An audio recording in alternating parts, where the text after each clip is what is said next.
নমস্কাৰ, আপুনি সকলোকে স্বাগতম জনাইছোঁ অসম বিশ্বৰ ইউটিউব চেনেল। আশা কৰোঁ আপুনি সকলোৰে খবৰ ভাল। তো আছাম এগ্ৰিকালচাৰ ইউনিভাৰ্চিটিৰ এণ্ট্ৰেন্সৰ ক্ষেত্ৰত এটা বহুতে ডাঙৰ আপডেট আহিছে। তো আছাম এগ্ৰিকালচাৰ ইউনিভাৰ্চিটি AUCET যিটো এক্সাম আছে, সেই এক্সামটো এই বছৰৰ কাৰণে নহয়। তো কি বেলেগ আপডেট, তো আমি ইয়াৰ ওপৰত আলোচনা কৰিম। অলপ ভিডিঅ'টো স্কিপ নকৰাকৈ সম্পূৰ্ণকৈ চাব। তো আপোনালোকে এই পোষ্টটো চাব পাৰে, NEET based entry for bachelor of veterinary science and bachelor of fishery science. তো এই fishery science courses at Assam veterinary and fishery university from 2026-27। তো এনেকৈ পোষ্টটো দিয়া আছে। আমি ইয়াৰে ফুল আৰ্টিকেলটো বাৰু চাই ল'ম। তো যিটো আছাম এগ্ৰিকালচাৰ ইউনিভাৰ্চিটিৰ এণ্ট্ৰেন্স এক্সাম আছে, সেই এণ্ট্ৰেন্স এক্সামটো নহয়। তো ইয়াৰ এডমিশ্যন এবাৰ নীটৰ থ্ৰু দি হ'ব।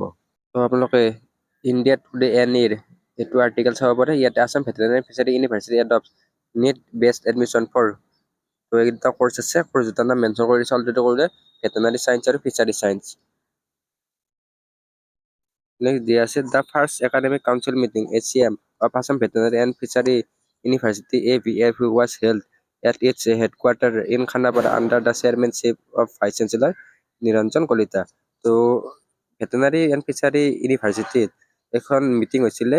তো মিটিঙত কোন কোন উপস্থিত আছিলে সেইবিলাক দিয়া হৈছে। তো ইয়াতে বহুতকেইটা ডিচিশ্যন লৈছে। তো এইখন মিটিঙত প্ৰথমতে bachelor veterinary science and animal husbandry, তো এই কোৰ্চ আৰু বেচেলাৰ ফিচাৰী সায়েন্স প্ৰগ্ৰাম যি দুটা আছে, সেই দুটা নীটৰ নেশ্যনেল এলিজিবিলিটি কাম এণ্ট্ৰেন্স টেষ্টৰ থ্ৰু দি হ'ব। তো নীটৰ এণ্ট্ৰেন্স এক্সামৰ স্ক'ৰৰ পৰা ইয়াৰে এডমিশ্যন ল'ব। নেক্সট দিয়া আছে with no' separate entrance examination to be held by the university. তো আগতে যিটো AUCET এণ্ট্ৰেন্স এক্সাম আছিলে, সেই এণ্ট্ৰেন্স এক্সামটো নহয়, এইবাৰ নীটৰ থ্ৰু দি ইয়াৰে এডমিশ্যনটো হ'ব। তো ইয়াৰে যিটো ক্লাছ আছে, ক্লাছ 1 আগষ্ট 2026 পৰা আৰম্ভ হ'ব। আৰু ইয়াৰে যিটো ইনফৰমেশ্যন বুলেটিন PDF থাকে, সেই PDFটো মে' মাহত ৰিলিজ কৰিব। বাকী এই আপডেটটো এইখিনি আছিল।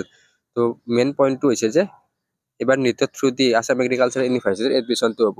তো যিসকলে আছাম এগ্ৰিকালচাৰ ইউনিভাৰ্চিটিত এডমিশ্যন ল'ম বুলি ভাবি আছিলে আৰু নীট দিয়া নাই, তো তেওঁলোকৰ কাৰণে এইটো বহুতে বেয়া খবৰ। তো বহুতে বেয়া খবৰ। তো তেওঁলোকে চাব আৰু কিবা বেলেগ অপশ্যন আছে নে নাই। আৰু এটা অপশ্যন আছে ICAR, তো সেইটো বহুতে এণ্ট্ৰেন্স এক্সামটো নিদিয়ে বাৰু। তো এতিয়া আপোনালোকৰ নীটটোৱে ইয়াতে কম্পালচৰি হৈ গ'ল। বাকী এই ভিডিঅ'টোত এইখিনিয়ে, ধন্যবাদ।